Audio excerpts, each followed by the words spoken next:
Muy bien, vamos a Eclesiastés, capítulo 3. Vamos a leer del verso 1 al verso 8. Dice la palabra de Dios lo siguiente: hay una temporada para todo, un tiempo para cada actividad bajo el cielo.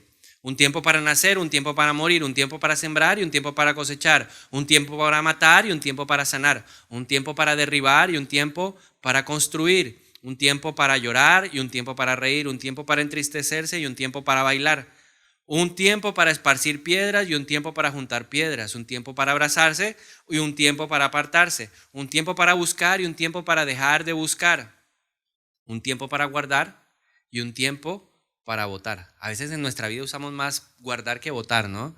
¿Cómo estarán las casas de nosotros? Esa fue la pregunta que yo me hice.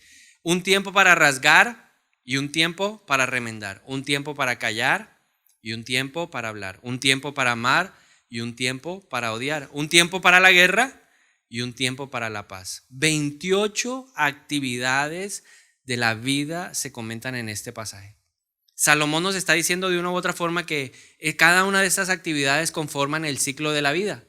A veces tenemos que llorar, a veces tenemos que reír, a veces podemos entristecernos, bailar, a veces es tiempo para buscar, a veces es tiempo para dejar de buscar. Pero de todas estas 28 actividades que conforman el ciclo de la vida, yo quiero hoy hablarle de dos de ellas: la guerra y la paz. Tenemos que ser entendidos en los tiempos. La unción de entender los tiempos era una unción que estaba sobre Isaacar, uno de los hijos de Jacob. Y el Señor me ha puesto a orar mucho para que ese entendimiento de los tiempos venga a nuestra vida. Lo que me ha mostrado o lo que me ha puesto en el corazón el Espíritu Santo es que este es un tiempo en donde tenemos que pelear. Hay tiempo para la paz y tiempo para la guerra. Por eso titulé esta enseñanza hoy: tiempos de guerra, tiempos de paz. El propósito de esta enseñanza es ver por qué necesitamos esta temporada en nuestra vida, qué debemos hacer en estas temporadas de nuestra vida, cómo debemos movernos en ellas y cuál es el efecto, el resultado de ser entendido en los tiempos de guerra y en los tiempos de paz. Empecemos por la temporada de guerra. ¿Con qué propósito se desarrollan las guerras? ¿Cuál es el objetivo de llevar a cabo una movilización de tropas en contra del enemigo? Pues tiene un propósito fundamental, que es la de establecer dominio sobre un territorio, establecer control sobre un lugar, sobre un grupo de personas. En nuestro caso, lo que Dios espera es que como creyente yo me responsabilice del crecimiento espiritual en mi vida, que yo me responsabilice del establecimiento del reino de Dios en mi vida. Nosotros estamos enfrentando una batalla que es netamente espiritual. Pablo dice en Efesios capítulo 6, versículo 12 lo siguiente: pues no luchamos contra enemigos de carne y sangre, sino contra gobernadores malignos y autoridades del mundo invisible, contra fuerzas poderosas de este mundo tenebroso y contra espíritus malignos de los lugares celestiales. Cuando uno tiene la oportunidad de leer al apóstol Pablo, él constantemente nos está hablando de que hay una guerra entre la luz y las tinieblas. Nosotros tenemos que ser conscientes de eso, que estamos en una batalla espiritual. El campo de batalla, ¿cuál es? Nuestra propia vida. Cristo llegó a nuestra vida para darnos que vida en abundancia. Juan 10:10 nos presenta el contraste de las dos batallas, ¿verdad? El contraste de los dos ejércitos. Jesús dice: el enemigo vino a matar, a robar y a destruir. Pero, contraste, yo vine para darles vida y vida en abundancia. Entonces, yo tengo que ser consciente que hay una batalla, hay una guerra. El propósito de la guerra es establecer ¿qué? Dominio en nuestra vida. El enemigo quiere establecer dominio.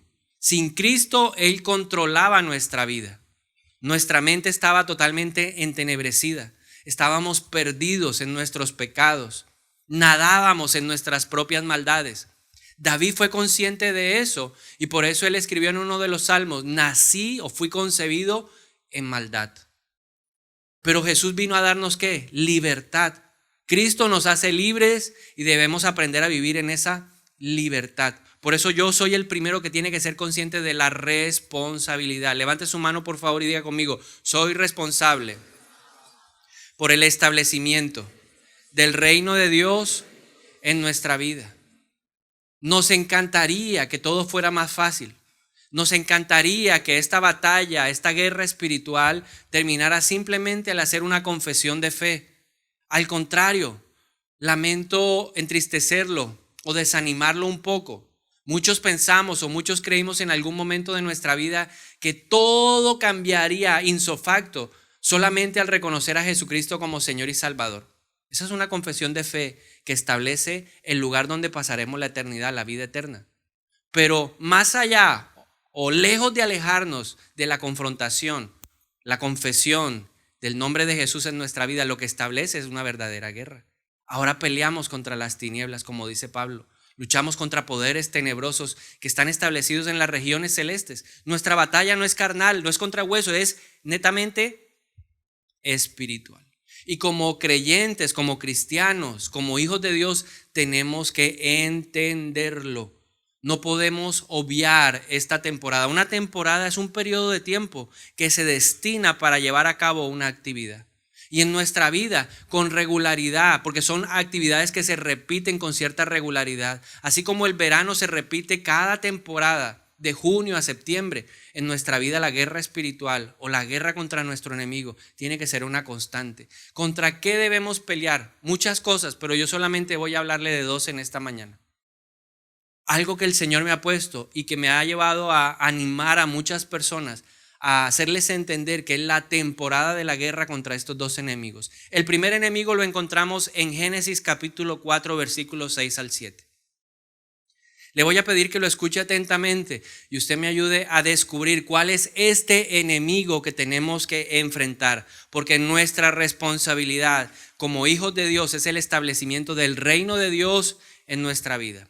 Así dice la palabra de Dios. El Señor le está hablando a Caín y le dice: ¿por qué estás tan enojado? ¿Por qué te ves tan decaído? Serás aceptado si haces lo correcto.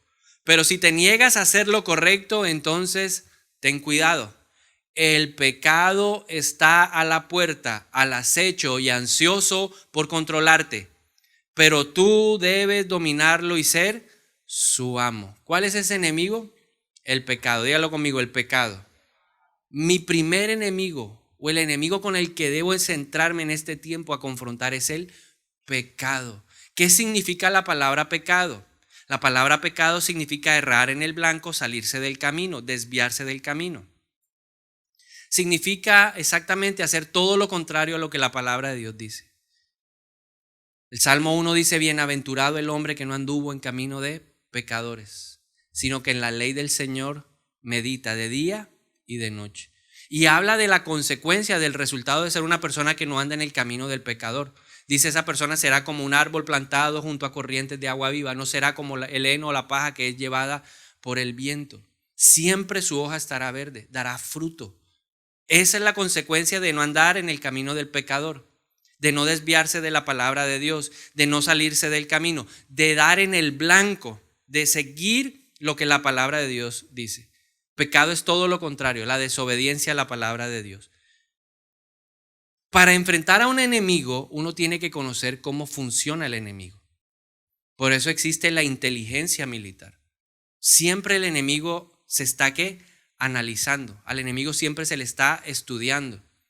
En todos los ejércitos del mundo siempre hay un grupo de hombres especializados en inteligencia militar.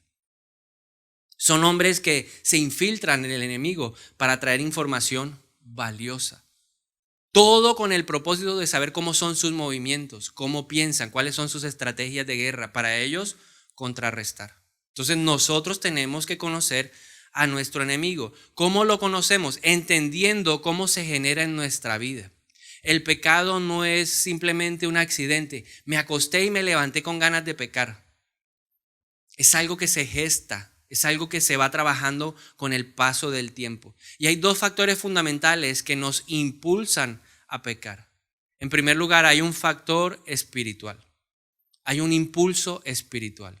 Hay una entidad espiritual funcionando todo el tiempo, impulsándonos, preparando todo el ambiente, toda la atmósfera de donde nosotros nos movemos para llevarnos ¿a qué? A pecar. A donde llegamos. Hay influencias espirituales para que nosotros pequemos. Usted puede ir a un banco y parece una actividad normal, cotidiana, pero ahí puede estar trabajando el enemigo para que nosotros pequemos. Podemos ir a trabajar simplemente a cumplir una obligación o a cumplir una labor por la cual se nos está pagando un salario, pero en ese lugar puede haber un trabajo espiritual. El enemigo lo que hace es como aquel pescador que va a pescar. ¿Qué es lo que hace? Alista la caña, alista ¿qué? El anzuelo, pero también alista la carnada. El enemigo le encanta ponernos carnada. Y el enemigo nunca va a usar una carnada que no nos guste. Siempre va a usar lo que a nosotros nos llama la atención, lo que a nosotros nos deslumbra. Porque una cosa es lo que alumbra y otra cosa es lo que deslumbra. Lo que deslumbra ilumina, pero en realidad enceguece. Lo que alumbra nos da visión, nos permite ver. Por eso el salmista dijo, la palabra de Dios es lámpara. Es la que nos ilumina y nos permite ver con claridad. La palabra nunca nos deslumbra, el enemigo nos deslumbra. Por eso el apóstol Juan dice, no se fíen por los deseos de sus ojos, por los deseos de su carne, por la vana gloria de la vida. El enemigo usa eso. El enemigo siempre va a poner ¿qué? Tentaciones. ¿Hay un tiempo para qué? Para la guerra. Y mire este pasaje, 2 de Samuel, capítulo 11, versículo 1, porque estamos hablando de la guerra. Dice, en la primavera, cuando los reyes suelen salir a la guerra, David envió a Joab y al ejército israelita para pelear contra los amonitas. ¿Cuál era el tiempo? Ese tiempo era un tiempo de guerra. Diga conmigo, era el tiempo de guerra. ¿Quiénes tenían que salir a la guerra? Los hombres de guerra. David era un hombre de guerra. Él tenía que haber salido a la guerra, pero él ese día se quedó. En esa temporada en donde tenía que estar enfrentando a sus enemigos, se quedó en el palacio. ¿Qué pasó? Que cuando uno no está preparado para la guerra y cuando uno no quiere ir a la guerra, pues el enemigo no deja de guerrear. El enemigo anda al acecho. El apóstol Pedro dice que es como un león rugiente que está presto a devorar. Siempre el enemigo nos quiere devorar. El enemigo nos quiere robar las bendiciones de Dios, porque él vino a matar, a robar y a destruir, como le dije hace un momento. Entonces David, en vez de salir a la guerra, se quedó en el palacio ese día o en esa temporada de su vida. Ese día se levantó tarde, hizo una siesta y se levantó tarde. Y entonces cuando se levantó, le dio por caminar en la parte alta del palacio, en la azotea, y empezó a visualizar toda la ciudad de Jerusalén. Tenía un lugar privilegiado. Y dice la palabra de Dios que a la distancia vio una mujer que se estaba bañando, una mujer que estaba desnuda. Y dice la palabra de Dios que era una mujer muy hermosa. ¿Qué fue lo que preparó el enemigo? Una carnada, ¿cierto? Él tenía una batalla, David tenía un problema sexual. A él le encantaba estar con mujeres, tenía muchas esposas, tenía muchas concubinas. Eso era algo con lo que él vivía. Él era el rey y podía tomar a la mujer que él quisiera mientras que esa mujer no estuviera casada. Y entonces, al verla a la distancia, se activó en él ¿qué? El deseo sexual. Era el tiempo en que los reyes tenían que estar ¿en dónde? En la guerra. Pero un deseo sexual hizo que tuviera el deseo, la pasión de llamar a esta mujer. Entonces envió a una persona a preguntar quién era. El mensajero fue, consultó quién era la mujer y regresó diciéndole, mira, ella se llama Betsabé y es la esposa de Urías elitita y era nieta de una persona que trabajaba con él. A David no le importó. Y aquí viene el segundo factor. En el primer factor trabajó ¿quién? El enemigo. Le puso la carnada. Nos pone a trabajar con plata o nos relaciona con personas que mueven plata ilícita o nos pone al lado a trabajar de personas que les gusta el traguito. Esa es la carnada. 50% de la responsabilidad del pecado la tiene el enemigo. Así que no le eche toda la culpa al diablo, porque siempre uno, ¿y qué fue lo que pasó? No, el diablo es puerco, pastor, el diablo es sucio, sucio. Yo sé que el diablo es puerco, dígale al de al lado, el diablo es puerco. Pero a veces nosotros terminamos de meterle más que suciedad a la cosa. El diablo sabe qué clase de mujer te gusta, el diablo lo sabe. El diablo sabe qué clase de hombre te gusta, el diablo lo sabe. ¿Cuáles son las palabras que te hacen falta en el corazón? Él lo sabe. Ay, ¿cómo? Uy, es que, ay, no, usted es tan inteligente. Y uno, ¿sí? ¿Qué le está preparando el diablo? Lo está cebando. El diablo lo está preparando ¿para qué? Para que usted sea carnada, para que usted sea carne ahí de cañón. Y entonces David mordió la presa, su lujuria, su lascivia, su deseo sexual desordenado, lo atrapó. Y entonces viene el segundo factor, el factor humano, nosotros. Porque frente a la tentación, nosotros podemos decidir. Nosotros podemos decidir frente a la tentación. Santiago 1, 14 al 15 dice, la tentación viene de nuestros propios deseos, los cuales nos seducen y nos arrastran. De esos deseos nacen los actos pecaminosos y el pecado, cuando se deja crecer, da a luz la muerte. Se mezclan las dos cosas. Hay un factor espiritual, un león que está presto ¿a qué? A devorar. Y hay un camarón que se durmió y se lo llevó ¿qué? La corriente. Nos dormimos porque era el tiempo en donde deberíamos estar ¿qué? Peleando, pero el rey se echó a dormir. Y así nos pasa a nosotros, nos echamos a dormir y cuando nos levantamos ya nos hemos acostado con Betsabé y ya la hemos embarazado, porque eso fue lo que le pasó a David. No le importó que esa mujer fuera casada. No le importó que ella fuera la esposa de uno de sus soldados que estaba peleando contra los amonitas. No le importó. Él lo único que tenía era un deseo carnal, como dice Pablo en Romanos 8, 6, 7. Porque la mente puesta en la carne es muerte, pero la mente puesta en el espíritu es vida y paz. Ya que la mente puesta en la carne es enemiga de Dios porque no se sujeta a la ley de Dios, pues ni siquiera puede hacerlo. Y los que están en la carne no pueden agradar a Dios. O sea, él tenía un deseo carnal, su carne, su cuerpo que es carne, lo deseaba. Pero en su mente ya lo había concebido. Él la vio y él inmediatamente se imaginó teniendo relaciones sexuales con ella. ¿Por qué? Porque su mente era una mente carnal. La mente carnal solo piensa en las cosas carnales. La mente espiritual lo discierne todo. De ahí la importancia de saber qué está pasando por nuestra mente. Entonces se mezclaron los dos factores. El factor espiritual que le puso la carnada y el factor humano. David estaba carnal. No entendió los tiempos. Era el tiempo de salir a pelear. Era el tiempo de ir a guerrear. Pero no, él se quedó dormido. Eso es lo que pasa cuando nosotros nos dormimos espiritualmente. Cuando dejamos de orar, cuando dejamos de leer la palabra de Dios, cuando dejamos de congregarnos, cuando dejamos de ayunar. ¿Sabe qué es lo que pasa? ¿Cuál es el resultado de dejar esas disciplinas? Nos dormimos, nos estancamos, nos adormecemos. Y cuando menos pensamos estamos involucrados ¿en qué? En el pecado. Cuando David despertó, quiso despertar, ya tenía un bebé de por medio. Un pecado siempre te llevará a un pecado mayor. Un pecado que tú no trabajas, un pecado que tú no actúas, con el que no enfrentas en tu vida, es un pecado que te va a llevar a otro pecado peor. ¿Qué hizo David? Dijo, ahora ¿cómo salgo de este chicharrón? ¿Cómo salgo de este problema? Fácil. La mente carnal piensa cosas carnales.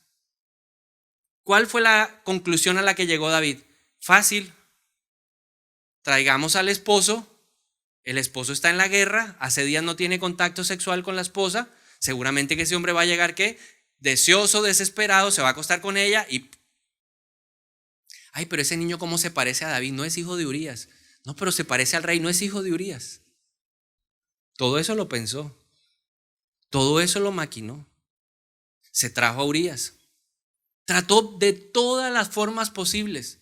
Lo impulsó, lo animó, lo puso en la puerta de la casa. Un día hasta lo emborrachó, pero Urías le salió ¿qué? Leal. Urías no se quiso acostar con su esposa. Él tenía una misión, él tenía un objetivo. Y como la mente carnal no piensa lo bueno, sino lo malo, porque la mente carnal está alejada de Dios, inmediatamente dijo, no hay otra forma de solucionarlo. Vamos a quitarnos el problema. Escribió una carta y en la carta le pedía al general Joab que pusiera a Urías el hitita en el frente de batalla. Los que habían estado en la batalla sabían que el lugar más peligroso, o los que han estado en el ejército saben que el punta de lanza es el que lleva del bulto siempre. Al primero que le dan de bajas al que va adelante. Y David, al ser un hombre de guerra, En vez de usar eso como un conocimiento espiritual, lo utilizó como un conocimiento carnal. Escribió una carta diciéndole a Joab: hazme el favor, pon a Urías elitita en el frente de batalla. ¿Cuál era la intención? Que lo mataran. En otras palabras, él fue el autor intelectual de la muerte de Urías elitita. Todo porque tenía una mente carnal. Mordió el anzuelo. En algún momento, cuando él se acostó con Betsabé, él se imaginó gestando un plan para asesinar a otra persona. De ninguna manera. Pero ya había mordido ¿qué? La carnada.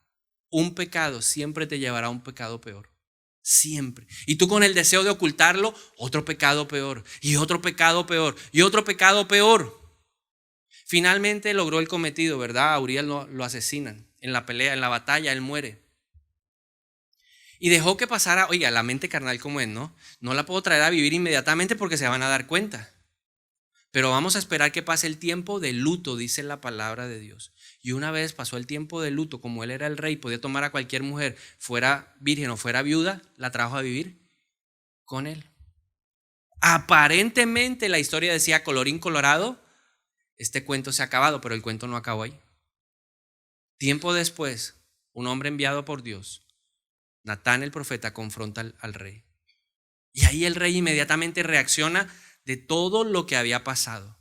¿Qué consecuencias trajo el pecado a la vida de David? ¿Qué consecuencias trae el pecado a tu vida y a mi vida? Dos consecuencias. Hay consecuencias que se establecen a nivel de mi alma, es decir, en mi mente, en mis emociones, en mi voluntad.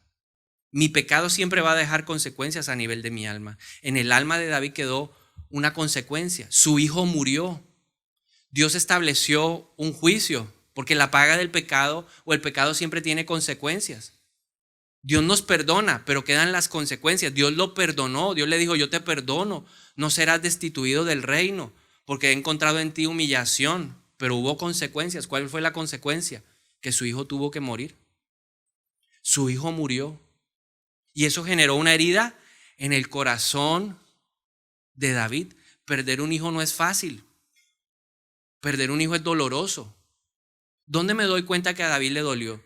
Cuando él dice: ya él no vendrá a mí, pero yo iré algún día a él. Le dolió, quedó una consecuencia, una herida en su alma. El pecado trae herida, el pecado se roba la paz. ¿Qué hombre o qué persona o qué mujer que esté en adulterio puede vivir en paz? Suena el teléfono y ¿qué? 50 claves, clave 1, clave 2, clave 3, clave 4, clave 5. Y por si falla la 5, la 6, la 7, la 8, la 9 y la 10. Que nadie se entere, que nadie tenga las cuentas de mi correo electrónico. ¿Qué pasa? Pero tienes una figura toda extraña. No, esta es el jefe, el otro. Siempre. Porque hay consecuencias a nivel de nuestra alma. Pero también el pecado establece consecuencias a nivel espiritual. Hay consecuencias a nivel del alma, pero también hay consecuencias en mi vida espiritual. Le hago una pregunta, simplemente para que lo pensemos. ¿Será que en ese tiempo en que David hizo todo eso, tuvo una relación fluida con Dios? ¿Será que él podía orar? ¿Será que él podía oír la voz de Dios? No. Su espíritu entró ¿en qué? En zozobra. En el Salmo 32, él nos dice lo que le pasó en ese tiempo. Se estaba ¿qué? Consumiendo por dentro. Lo estaba matando ¿qué? El remordimiento. Una cosa es remordimiento y otra muy distinta el arrepentimiento. El remordimiento es simplemente tener dolor por algo que se hizo que uno sabe que no estuvo bien a nivel de la conciencia. Y a uno le duele y uno se siente ¿qué? Horrible, pero no se va. El arrepentimiento es un dolor que produce el Espíritu Santo en nuestra vida, pero que nos lleva al cambio y que desaparece cuando yo tomo una decisión diferente. Por eso David dijo: mire, cuando yo confesé mi pecado, cuando yo me aparté, vi la misericordia de Dios. Lea el Salmo 32 y usted verá lo que es la expresión. Dice: oh, qué bendición para aquellos a cuyos pecados les son perdonados. Qué bendición esa persona. Experimentó la paz. Lo que había perdido lo empezó a experimentar otra vez, porque se había establecido un espíritu, una influencia demoníaca. Y nosotros tenemos que ser claros y conscientes de eso en nuestra vida. Ahora la pregunta es, ¿cómo enfrentar uno al enemigo llamado pecado? 5 cosas que debemos hacer. Lo primero, tenemos que pedirle al Espíritu Santo que nos convenza de pecado en nuestra vida. ¿Cómo ha trabajado el Señor en mi vida? Simplemente lo voy a poner a modo de ejemplo. ¿Qué ha hecho el Espíritu Santo en mi vida? Lo primero que hizo fue revelarme los pecados evidentes. El que usted sabe que está ahí. Me confrontó con mi vida sexual, me confrontó con mi vida en el mundo, el trago, la rumba. Eso fue lo primero que hizo el Espíritu Santo en mí. Me dijo, eso es lo visible. Lo primero que va a pedir el Señor que trabajes en tu vida son los pecados visibles. Y vas a tener que pelear contra eso, contra las amistades del mundo, contra la forma de hablar, contra la forma de expresarte. Eso es lo primero. ¿Cómo piensas? Pero luego Él se va adentrando en ti. La palabra de Dios dice que la Biblia es como una espada de doble filo, que penetra y va hasta lo profundo. Porque hay pecados en nuestra vida que están muy arraigados y están allá en las entrañas, están en los huesos de nosotros. Y nosotros no somos conscientes de eso. Yo cuando empecé a caminar con Jesús, yo no sabía que el temor, o no entendía en mi vida que el temor que yo tenía, el miedo, era un pecado. Pero Dios empezó primero a trabajar, ¿qué? La parte sexual, santidad, ¿cierto? Porque son los pecados que atentan contra el templo del Espíritu Santo. Luego me dijo, no, cambia tu forma de hablar. Tú no le puedes hablar a todas las niñas así. Esas palabras son solo para tu futura esposa. Y empecé a cambiar mi forma de hablar. Y luego, hasta que un día llegó y me dijo, quiero que sepas una cosa. El temor es pecado porque yo no te he dado espíritu de cobardía, sino de poder, de amor y de dominio propio. Otro día el Señor me dijo, la ansiedad es pecado porque significa desconfianza. ¿No te he dicho yo que por nada estés afanado? ¿No te he dicho yo que no te preocupes por lo que habrás de comer o por lo que habrás de vestir? La preocupación es pecado. La duda es pecado. El Señor me dijo, cuando dudas de mí, estás en pecado, porque sin fe es imposible agradar a Dios. Y el Señor fue entrando con su palabra cada vez más profundo y no ha terminado. Si tratas mal a tu esposa, es pecado. Por eso tus oraciones no pasan del techo. Así que cuídala, trátala como un vaso frágil. Mira el de la dígala, trátala suave. Ahora que soy papá, me dice, ojo, exasperar a los hijos es pecado. Y yo, sí. Y cada vez el Señor va entrando, ¿qué? Más y más y más. Odiar a los enemigos es pecado. Porque Él dice, ama a tu enemigo, ora por él. Uy, Señor, pues está difícil. Y Dios cada vez va a ir más, ¿qué? Más adentro y más adentro y más adentro y más adentro. Pero para poder ver ese pecado necesitamos la ayuda del Espíritu Santo. Lo segundo que debes hacer es ponerte de acuerdo con Dios. ¿Cómo te pones de acuerdo con Dios? Confesando eso como pecado. Natán le dijo a David, tú eres ese hombre que robó, que le quitó la única oveja que tenía el hombre pobre para darle banquete al visitante que tenías. Tú eres ese hombre. ¿Cuál fue la reacción de David? Yo soy ese hombre. Dios, perdóname. Cada vez que el Espíritu Santo nos revele algo en nuestra vida, cada vez que el Espíritu Santo nos dé revelación de nuestro pecado, lo primero que hay que hacer es ponernos de acuerdo con Dios. ¿Sabes qué, Dios? ¿Sabes qué, Padre? Si tú dices que es pecado, yo también lo voy a llamar pecado. Yo hoy llamo pecado a mi temor. Yo hoy llamo pecado a mi duda. Yo llamo pecado a mi doble ánimo. Yo llamo pecado a mi orgullo. Yo llamo pecado a mi duda, a mi incredulidad, a mi racionalidad. Yo la llamo pecado porque tú la llamas pecado. Y cuando yo hago eso, se cumple la palabra de Dios. Primera de Juan 1:9 dice, pero si confesamos nuestros pecados a Dios, Él es fiel y justo para perdonarnos nuestros pecados y limpiarnos de toda maldad. Cuando yo hago esa confesión genuina y me pongo de acuerdo con Dios, el Espíritu Santo establece algo en nosotros que es el deseo de apartarnos del pecado. ¿Cómo me doy cuenta yo que estoy venciendo contra el pecado? Cuando decido que apartarme. Esa es una señal inequívoca de que yo estoy venciendo, que la batalla la estoy ganando cuando tengo el deseo, la firme determinación de apartarme. Proverbios 28:13 dice que el que encubre sus pecados no prosperará, mas el que los confiesa y los abandona hallará misericordia. ¿Sabe quién es el único que vuelve al vómito que echó? ¿Cuántos serían capaces de volver al vómito? Si uno ve, vomita uno y uno se siente, ¡bah! El perro vuelve al vómito. Y así a veces nos ve el Señor. El pecado es como el vómito, es algo desagradable, huele horrible, saca todo lo podrido. Eso es el pecado. El vómito es como el pecado. Y muchas veces nosotros, que a pesar de que huele inmundo, sabe inmundo, es todo el desecho que botamos nosotros, volvemos a él. Cada vez que una persona vuelve a lo mismo después de haberle sido revelado su pecado, es como si cogiera y pisoteara la sangre de Cristo Jesús. Nosotros no podemos hacer eso. Si Dios nos revela algo, Él nos lo revela para que nosotros tomemos ¿qué? Medidas correctivas. Porque el propósito de la guerra es ganar territorio espiritual. Lo cuarto que hay que hacer es cambiar nuestra manera de pensar. ¿Cómo empieza el pecado? Con una decisión. Hay una tentación, yo decido ¿qué? Tomarla o desecharla. Entonces todo empieza ¿por dónde? El pensamiento. Ojo con lo que piensa.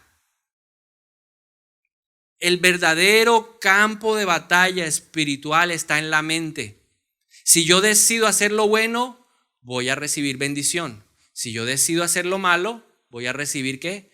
Maldición. Entonces, ojo, la mente se renueva al meditar la palabra de Dios, no al leerla. Hay gente que la lee. Pero el Señor le dijo a Josué, ¿tú quieres que te vaya bien en todo? Medita. La palabra meditar es muy distinta a leer. Usted puede leer, pero no le quedó nada ¿en dónde? En la cabeza.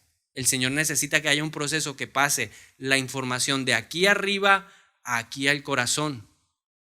En el corazón es que se gestan las cosas. Jesús lo dijo, oiga, del corazón es que sale el adulterio, del corazón es que sale la fornicación, del corazón. Y lo único que transforma el corazón es la palabra de Dios. Temor de Dios.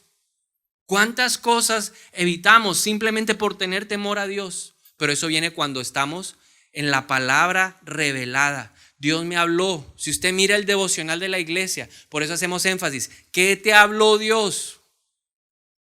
Para que usted se vaya en el día a meditar. Dios me habló esto. Dios me dijo que los ojos son la lámpara del cuerpo. ¿Qué me estará tratando de decir Dios cuando dice que los ojos son la lámpara del cuerpo?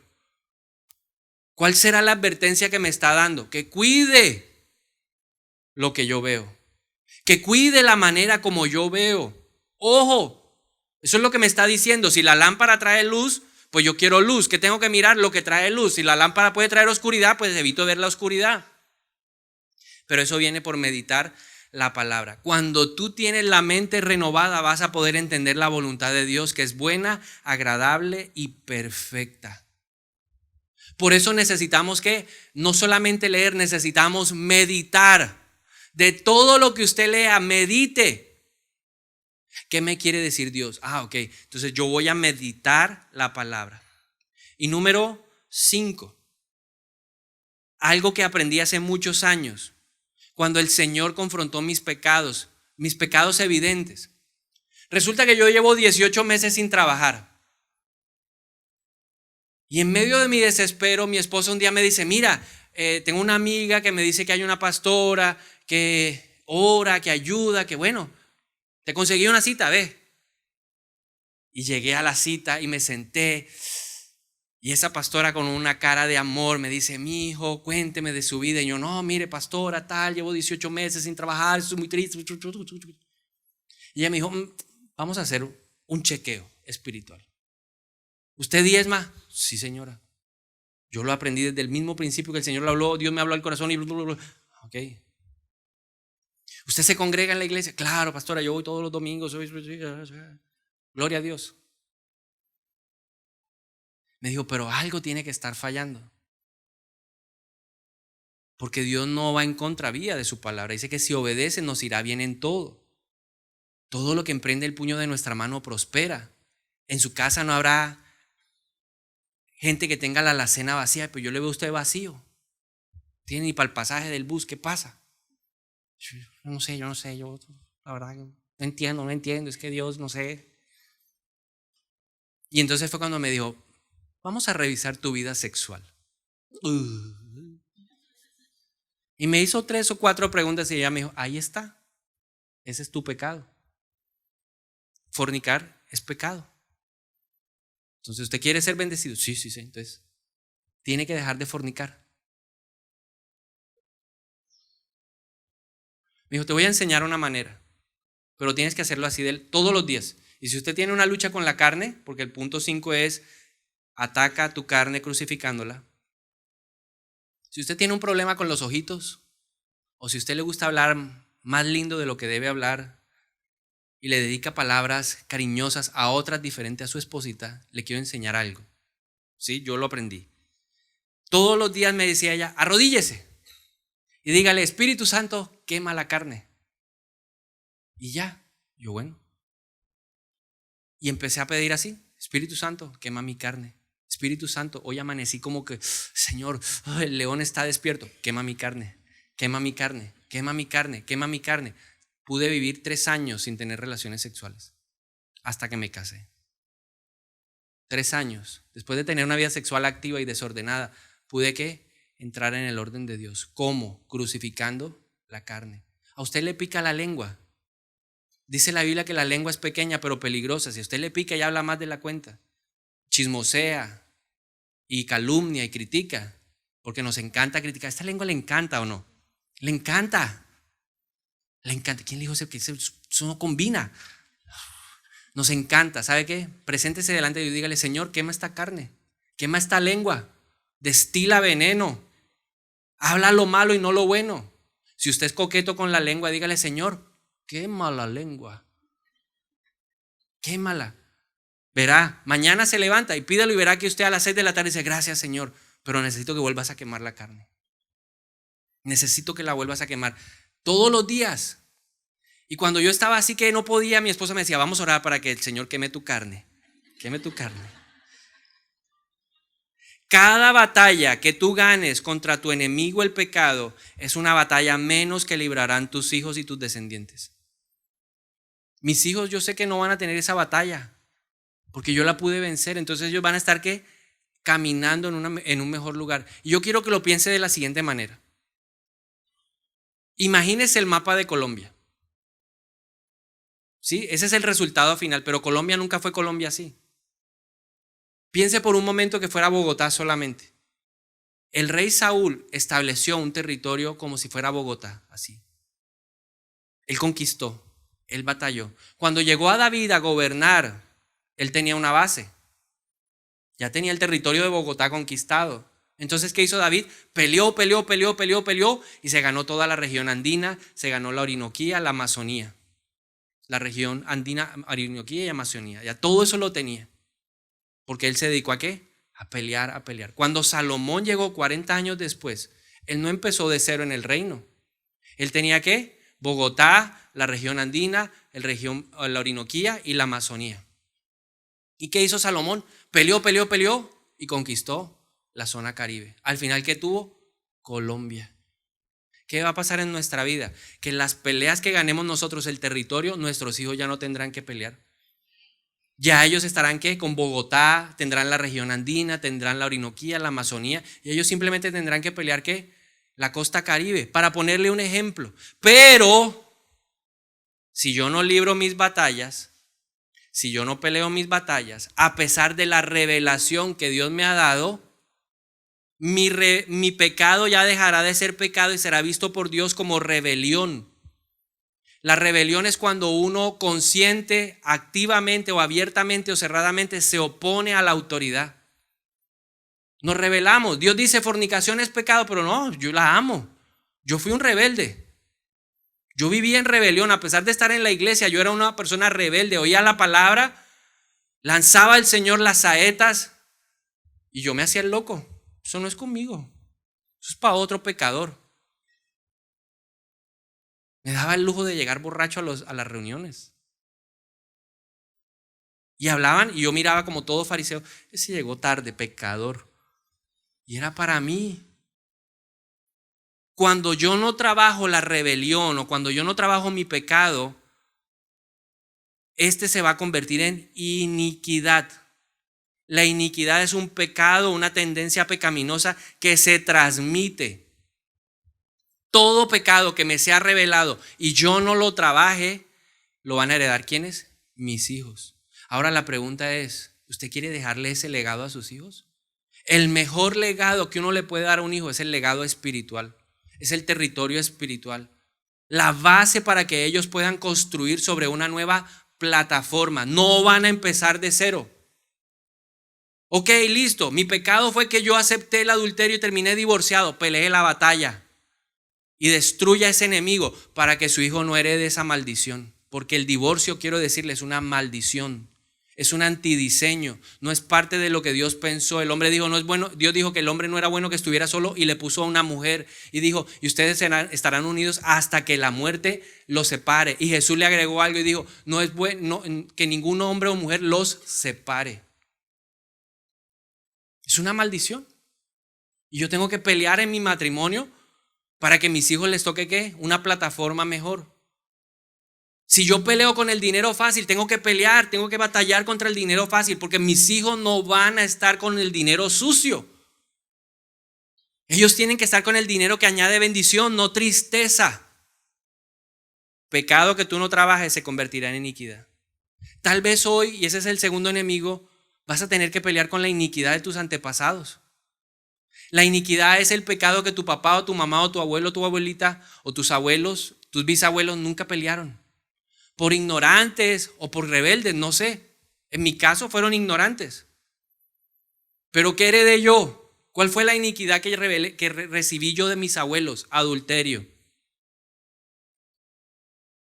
Tener hijos fuera del matrimonio. Eso lo heredé yo. No solo de mi abuelo, porque uno piensa, no, en esa época los abuelos. No, mi abuelita también tuvo un hijo fuera del matrimonio. Y yo dije, uy, bingo, ya entendí por qué soy así. Heredé borracheras. Eso es lo que lo veía por acá, lo veía por allá. Esa fue la herencia que yo recibí. El amor al dinero, esa es la herencia que yo recibí. Eso fue lo que ellos me dieron. Y he tenido que pelear. Nuestros antepasados no pelearon contra sus pecados. Yo hoy tengo que pelear. ¿Qué me heredaron? Tendencias pecaminosas como el adulterio, la fornicación, las adicciones, los negocios ilícitos, la ira, los engaños. Son cosas que recibí y por eso tengo la tendencia siempre aquí a repetir la historia. ¿No se ha dado cuenta que tenemos la tendencia a repetir las historias? Yo no quiero. Y uno ve gente que dice que vi a mi papá ser violento. Yo nunca voy a ser violento y se casan y son violentos. Yo vi a mi papá ser un borracho. Yo nunca seré un borracho. Y usted lo ve que se casan y se vuelven ¿qué? Borrachines. Mi papá hizo sufrir muchísimo a mi mamá. Es que mi papá es... Y usted ve que se casan y hacen lo mismo. Porque hay una tendencia pecaminosa en nosotros. Está en nuestro ADN. Es en la naturaleza pecaminosa. Es lo que dice David, en maldad fui concebido. David no peleó muy bien la batalla en lo sexual. Al final, trató de tomar correctivos, pero su hijo que heredó las mismas cosas. ¿Usted sabe qué llevó a la perdición a Salomón? Las mujeres. ¿Usted quiere que sus hijos se pierdan? ¿Usted quiere que sus hijos tengan un mejor panorama que el suyo? Entonces pelee. Hay que pelear las tendencias pecaminosas, pero también las maldiciones. ¿Qué día hablaba con una persona y él me decía, yo no sabía que mi abuela era bruja? Pero orando, el Señor nos mostró, y el Señor nos mostraba cómo esa señora le presentaba el dinero a Satanás. Y él decía, pero yo no entiendo por qué no prosperó. ¿Cómo va a prosperar si su familia fue consagrada? Si sus finanzas familiares fueron consagradas a Satanás. ¿Cuándo va a prosperar? Entonces nosotros tenemos que entrar en ese trabajo con el Espíritu Santo para que Él nos muestre.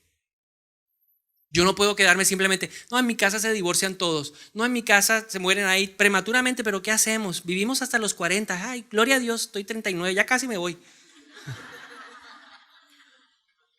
Mira el de lado, dígale, pelea.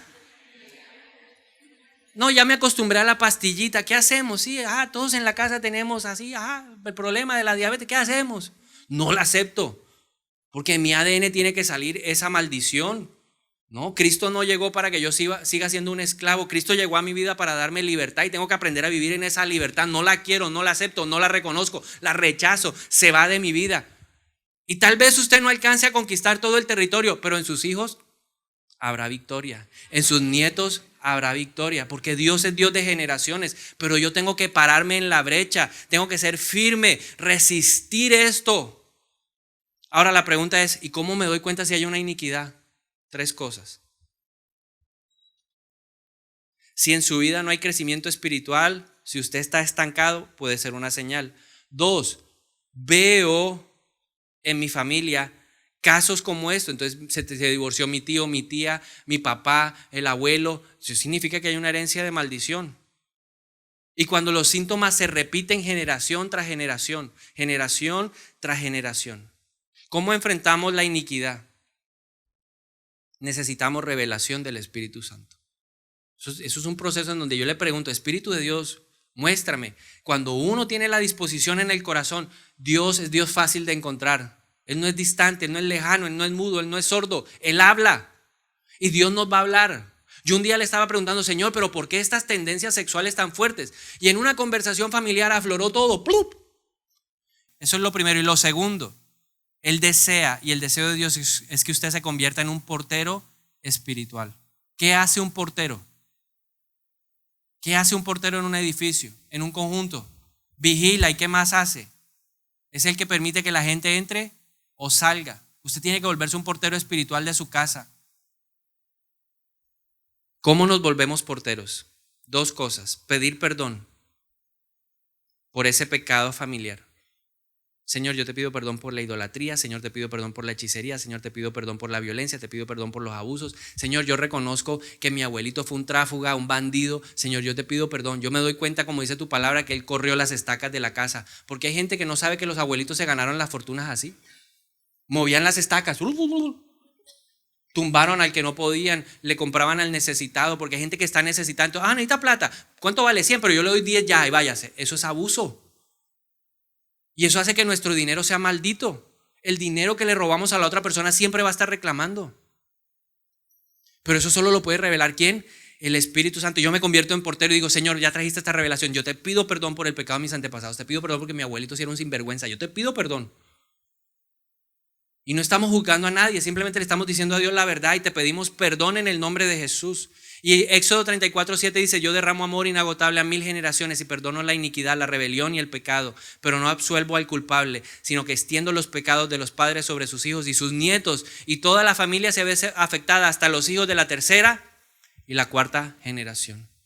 Y luego que lo tengo identificado y que le he pedido perdón a Dios, ¿sabe qué hago con esa entidad espiritual? Le digo, te largas de mi vida.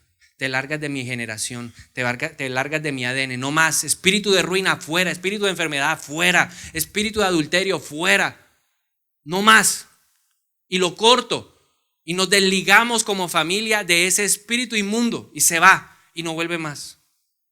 Y empiezo a vivir en la libertad de Cristo. Esa es la forma de cortar la iniquidad. Ese es el tiempo de guerra. Si no peleamos, todo eso que quede pasará a nuestras generaciones.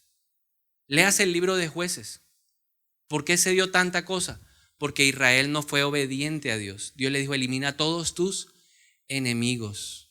Y yo le quiero decir algo de parte del Señor en esta mañana, esta tarde ya. Hay mucho territorio que conquistar. No crea usted que ya lo consiguió todo. Falta mucho por conquistar. Hay muchos enemigos que hay que erradicar. Así que mira al de lado y dígale, a salir a pelear. Pero usted dijo tiempo de guerra y tiempo de paz. Ajá, ¿y la paz? Tiempos de paz. Después de la guerra venían tiempos de paz. Y la paz tiene un propósito. No es que usted se vaya solamente a la playa y se relaje. Eso está muy bien si usted lo quiere hacer un día. Pero la paz no es solamente para sentarnos a descansar. ¿Qué hacían los reyes después de pelear? Después de conquistar el terreno, lo consolidaban.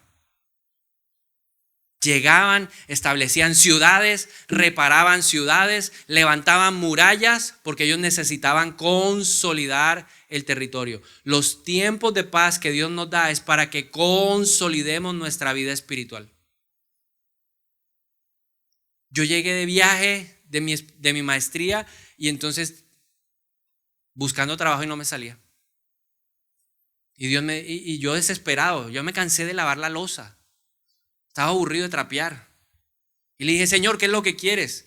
Y llamé a mi pastor y le dije, no, pastora Mati, yo estoy aburrido. Y me dijo, mire, mijo, agradezca que Dios le está dando un tiempo de paz. Aproveche y ore. Interceda por todo lo que no ha intercedido en su vida. Empiece a interceder.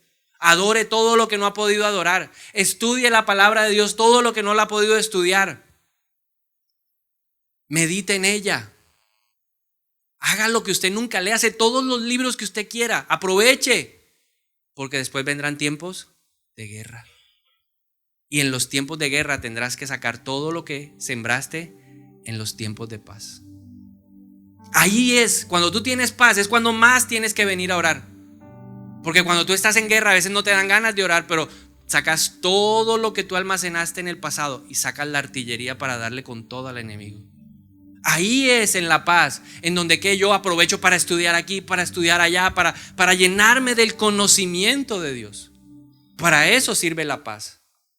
Para reedificar ciudades, para restaurar nuestra vida espiritual. Y hay algo que me gustó mucho que hace un padre con un hijo en 1 de Crónicas 28.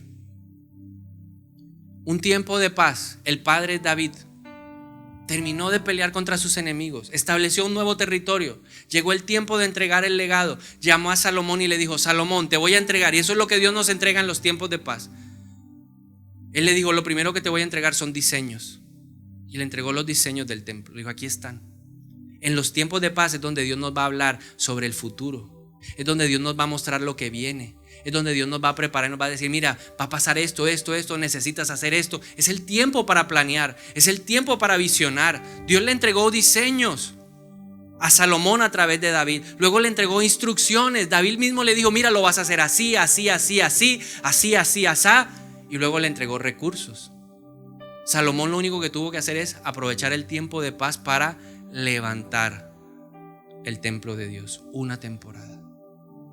Necesitamos la temporada de la guerra, pero tampoco desprecies o menosprecies la temporada de la paz. Dios espera que aprendamos a entender los tiempos. Amén.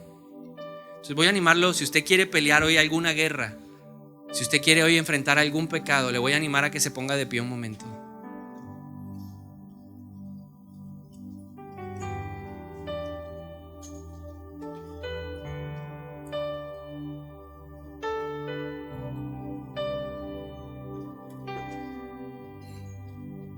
Y me gustaría invitarlo a que meditara en algo. ¿Qué cosas de las que usted ha vivido, qué cosas de las que usted ha enfrentado le gustaría que su familia, sus hijos no enfrentaran? Cierre por un momento los ojos y piense. ¿Qué cosas de las que usted ha vivido, qué batallas de las que usted ha vivido le gustaría que sus hijos no vivieran?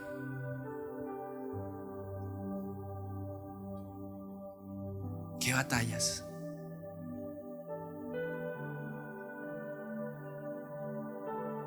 Y hoy nos levantamos y nos ponemos el vestido de guerra. ¿Qué batallas queremos cortar de nuestras generaciones? Lo que yo deje de enfrentar hoy, mis hijos lo enfrentarán mañana. Manifiestas son las obras de la carne: adulterio, fornicación, inmoralidad sexual, idolatría, hechicería, envidia, celos, pleitos, contiendas, ira descontrolada. ¿Qué cosas no queremos que nuestros hijos vivan? Padre, yo te pido en esta mañana, en esta tarde, que traiga revelación a nuestra vida. Como te dijo David, hay pecados que me son ocultos. Yo te pido que me permitas ver los pecados de esta temporada, lo que tengo que combatir en esta temporada. Una cosa hago, olvido lo que queda atrás. Sí, ya peleé y listo, ya vencimos lo de atrás. Ya vencimos de pronto lo básico, pero necesitamos ir más adentro. Queremos dejarle un reino establecido a nuestros descendientes. Mayor territorio espiritual. Trae revelación a este lugar, Espíritu Santo. Y ahora mismo, en el nombre de Jesús, todo lo que tú estás revelando lo confesamos como pecado en este lugar. En el nombre de Jesús, yo confieso mi pecado. Confieso mi pecado. En el nombre de Jesús, me pongo de acuerdo contigo y reconozco que esta práctica, reconozco que esta conducta es pecaminosa y te pido perdón hoy en el nombre de Jesús. Y me levanto en esta mañana y como un portero empiezo a echar fuera de mi vida, fuera de mis generaciones, todos estos espíritus, estas influencias. Rompemos las maldiciones. Hoy quebrantamos en este lugar el divorcio. Hoy quebrantamos las enfermedades hereditarias. Hoy en el nombre poderoso de Jesús rompemos los problemas mentales, rompemos los problemas de violencia, las depresiones, toda herencia de maldición que trae problemas financieros. Hoy los quebramos, los echamos fuera en el nombre poderoso de Jesús. Se va el adulterio, se va la fornicación, se van las adicciones, se van los negocios ilícitos ahora, en el nombre de Jesús. Y usted eche fuera lo que el Señor le muestre. Eche fuera lo que Dios le esté mostrando. Ahora mismo como portero espiritual, rompo la demencia, rompo la duda, rompo la incredulidad. Lo echo fuera ahora mismo en el nombre de Jesús. Duda, ansiedad, angustia, depresión, fuera en el nombre de Jesús. En el nombre de Jesús. Y declaramos que esta guerra no termina hoy. Esta guerra apenas empieza. Espíritu Santo, en el nombre de Jesús, te pedimos hoy que apague nuestra carne. Apaga la carne contra la codicia sexual. Apaga mi carne en el nombre de Jesús contra el adulterio, contra la inmoralidad sexual. Apaga mi carne contra la pornografía. Apaga mi carne hoy en el nombre de Jesús. Apáganos, apáganos, apáganos. Ayúdanos a vivir en santidad, Espíritu de Dios. Sí se puede, porque Cristo Jesús todo lo hizo por mí. En Él soy más que vencedor, porque todo lo puedo en Cristo que me fortalece. Yo puedo hoy, en ti, Señor, puedo dejar el alcohol. En ti puedo dejar las drogas. En ti puedo salirme de esos negocios ilícitos, de esas relaciones ilícitas, en el nombre de Jesús. Y usted lo va a declarar con su boca a través de esta canción una vez más. Victoria es de Dios, la tormenta silenció. Su nombre es por siempre. Reino se acabará, mas Dios permanecerá. Su nombre es por siempre.